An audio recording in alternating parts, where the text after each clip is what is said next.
Well, thank you. Glad to be here. I should clarify, I retired from OSU at the end of June. So I'm no longer an OSU employee. I used to be the associate director of the Ag Experiment Station and was assistant dean for research. And that's kind of how I ended up getting involved in this project that I'm going to talk about with Imperial Stock Ranch and Shannock-Cove Wool. But just a little background. One of the reasons I was interested in this project was I had a DOE grant, Department of Energy grant, started in 2006. Was actually, we formed what became the Big Sky Carbon Sequestration Partnership. And we were looking at not only geologic sequestration, where we're actually pumping CO2 into the ground to store it in saline aquifers, but we were also looking at soil carbon sequestration. And one of our principal focuses on doing that carbon sequestration work in soils was how do we reduce the measuring, monitoring, and verification costs.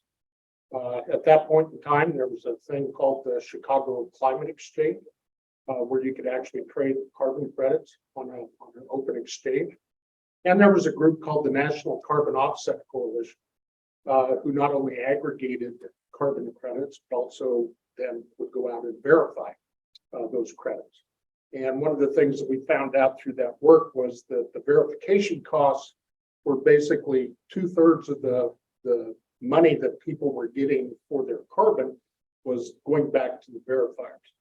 So we wanted to eliminate that issue. And since 2006, based on what I'll tell you here in a moment, is I think we succeeded. So starting with Imperial Stock Ranch, if you're not familiar with it, it's an operation over out of Maupin, Oregon, and about 32,000 acres of private land. Dan and Jeannie Carver are the owners. Dan has since passed away, but Jeannie is still going full bore with this project. And the project that started out at basically looking at their wool operation was expanded to include the cattle. And through Jeannie's efforts, she's now expanded her effort to 2.5 million acres of landowners in Colorado, California, Nevada, Utah, and Idaho. So currently, she's the only operator in Oregon who's participating, but we expect to see that change. So what is this project? Well, Jeannie and Dan, when they purchased the Imperial Stock Ranch, they were really interested in sustainability and how to be more sustainable. And so what they did was a concerted effort, about 22 years of pasture fencing, riparian improvements, switching to mob grazing, as opposed, and particularly they not only mob graze their grazing lands, they also do their crop lands. They have about 4,000 acres of crop lands, dryland wheat, and then they also have some center pivots, but they graze 100% of it. And on all their cropland, they use no-till, and they've substantially reduced their nitrogen application. I'll talk about that here in a moment. But the question for Jeannie, and this all falls under what is now known as the Responsible Wool Standard.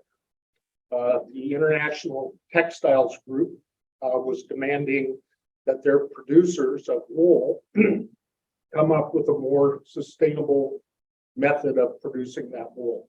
And so they developed this certification program. Jeannie was the first person in the United States to be certified under the Responsible Wool Program.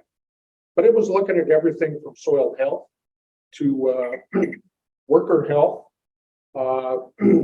land health, animal welfare. And Jeannie just thought, well, this is a natural fit. She applied. They sent an auditor to her ranch, and she was approved. The one thing they questioned, though, was, what about your emissions, and how much carbon are you sequestering?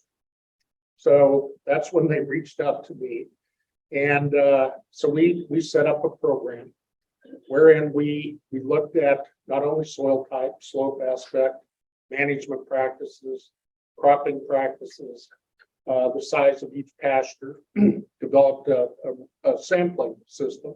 And we started sampling for soil carbon and soil organic matter twice a year, once pre-growing season, once post-growing season.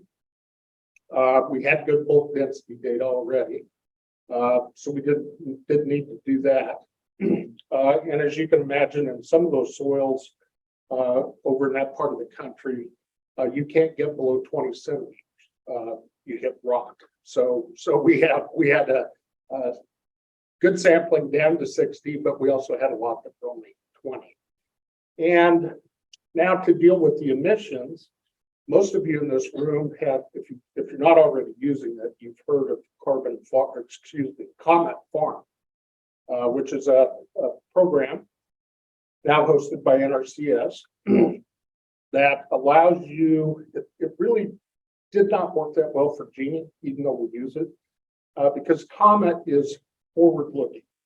It allows you to put in everything that you're doing now, and then you get to play, well, if I make this change, what happens? Not only in terms of my emissions, but also in terms of potential carbon savings. So with Genie, she had 20 years of excellent data. They'd already been doing everything that everyone would want to do under Comet. So what we did was we put 20 years of that data into the model, and then we had, for lack of a better term, a dummy variable, which would be a conventional operation who had not adopted these sustainability practices. Well, the net effect of all that was we were able to show that Genie, because of what she was doing, had reduced her emission by about 80,000 tons per year. And she was sequestering right at 1.5 tons of carbon a year per acre. So pretty amazing turnaround. Now, as I said, the one complaint I have about carbon is it's not really designed to work with grazing systems, grassland type systems. And the second issue is you're limited to an 1,100 acre parcel. So particularly with the ranches that we're dealing with in Colorado right now, where you have grazing allotments that are 100,000 acres, you really have to extrapolate a lot in terms to make the model work. And I know NRCS and the folks at Colorado State University are working on that. I'm looking at Ron because we just met with him on Friday. But hopefully that thing's going to get improved substantially. And as Mike and I were talking, the new funding that went out, about $1 billion in funding for climate smart agriculture, virtually every one of those programs or grants that were funded require the use of Comet Farm.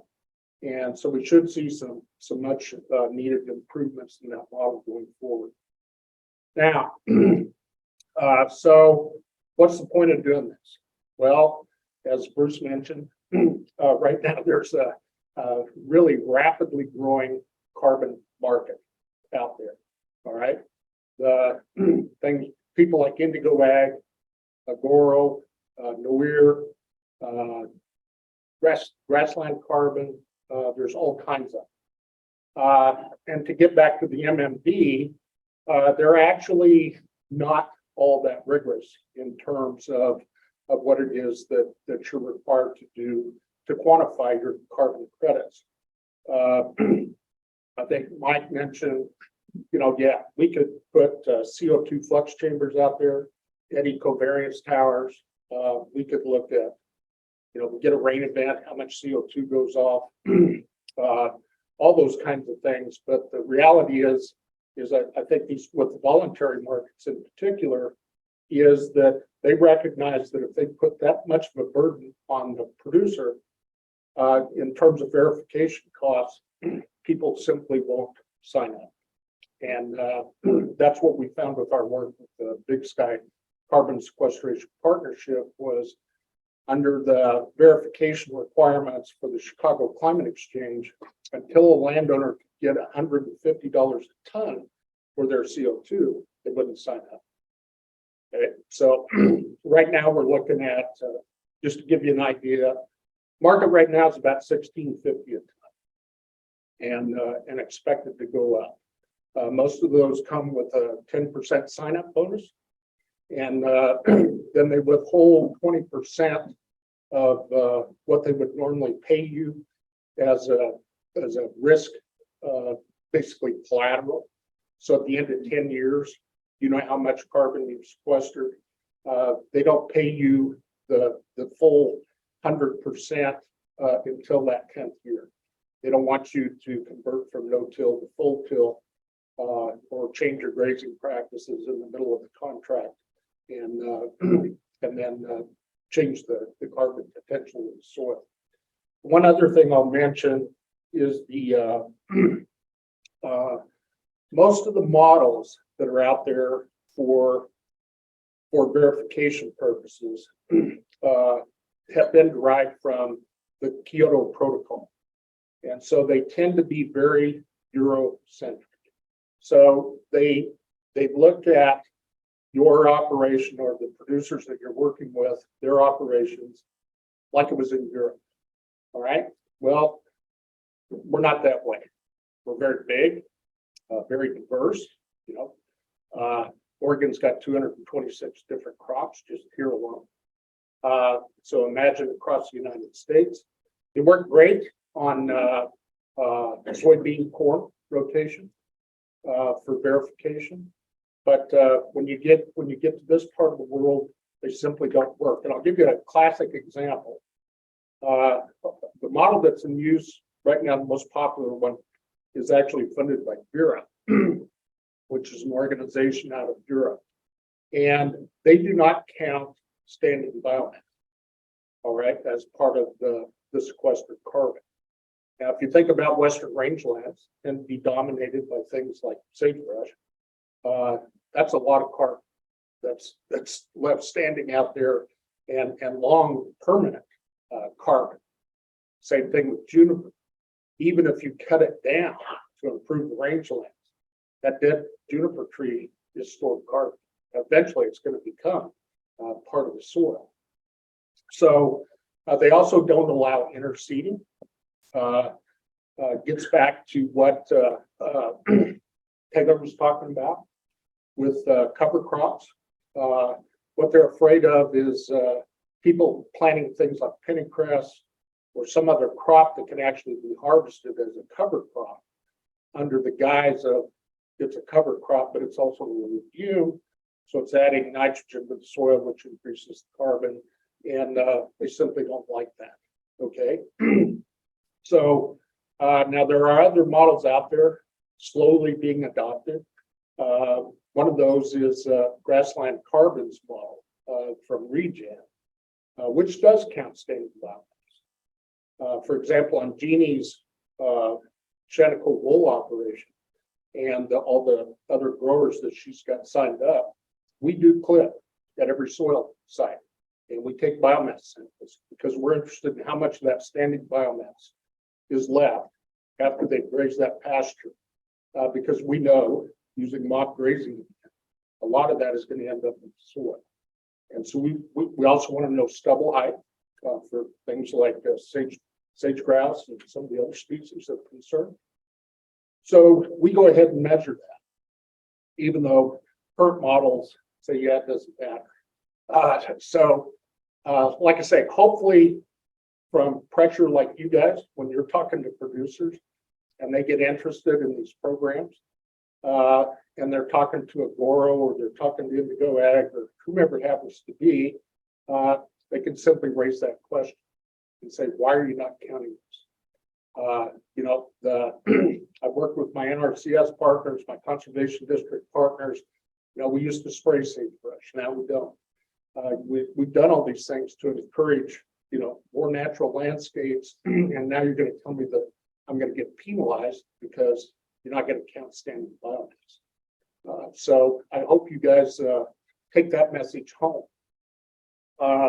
One other thing I just want to mention about carbon markets and working with these folks is that the whole idea behind cap and trade, carbon markets, and all that is that for those people who emit lots of carbon in the form of carbon dioxide, is that ideally at some point the cost of compliance is greater than the cost of the credits that you're purchasing. Okay, so that causes you to purchase the equipment to capture carbon and do something useful with it. So if you look at the potential, and I've talked to a lot of economists about this, is that going forward, we should see the price of carbon rise significantly as the cost of compliance goes down. The cost is going to come up until we hit equilibrium, but there will still be markets. Okay, and again, these are 10-year contracts. So grassland carbon is a 15-year contract. So once you sign up, you're locked in for either 10 years or 15 years. So the contract's not going to go away. So, and I can't remember, I think it was Bruce mentioned, or Taylor, this notion of additionality. If you have a producer that's interested in this kind of thing, and they're already doing great work, and they go out there and sample for carbon, and it comes back like you'd expect, really good. A lot of these markets will then say, okay, what are you going to do over the next 10 years to increase that? So in other words, you're not getting paid for what you've already done. All right. And this gets back to Mike and some of the work that we hope to see coming in the future, where we can actually develop legitimate across all 8,000 Oregon soil types thresholds. So what's the minimum you expect to see when we hit saturation in that soil? If you're doing this type of practice on this type of soil, this kind of cropping system or grazing system, here's what we would expect to see in your soil. So, but if you've been doing all these other great things, here's what we'd expect to see. And so then you get paid for the difference between what it would be if you hadn't adopted any of these practices and what you're doing now, rather than basically just saying, well, thanks for doing such a great job, but we're only going to pay you for what you sequester from here on out. So we'll see if that actually happens. But and then lastly, I would just encourage you guys, that I know you do already work within RCS closely. Right now we're having problems with federal agencies in terms of who owns the carbon on a grazing permit. Is it the permittee, or is it BLM or Forest Service? We would argue, being genius for producers, is, hey, if I change the conditions of my permit to permanently improve soil health out there on that Forest Service allotment or that BLM allotment, I should get the credit, not the BLM. So we've got meetings coming up with hopefully with congressional leaders and other people in the right place. Ron's been a great help on that already. But if you have folks in your district where they do have a lot of federal grazing allotments, the jury's still out on whether or not the permittee can do that. My one final point I would make is if you read their permit, show me any language in that permit that says they can't. Likewise, the Forest Service and BLM will say, we can't find any language that says we can. So if that's the case, I'd say, well, I'm going to sell it, and if you don't like it, I guess you can try to stop me. But that's kind of where we're at now. So with that, I'll close, Jan, and welcome your questions.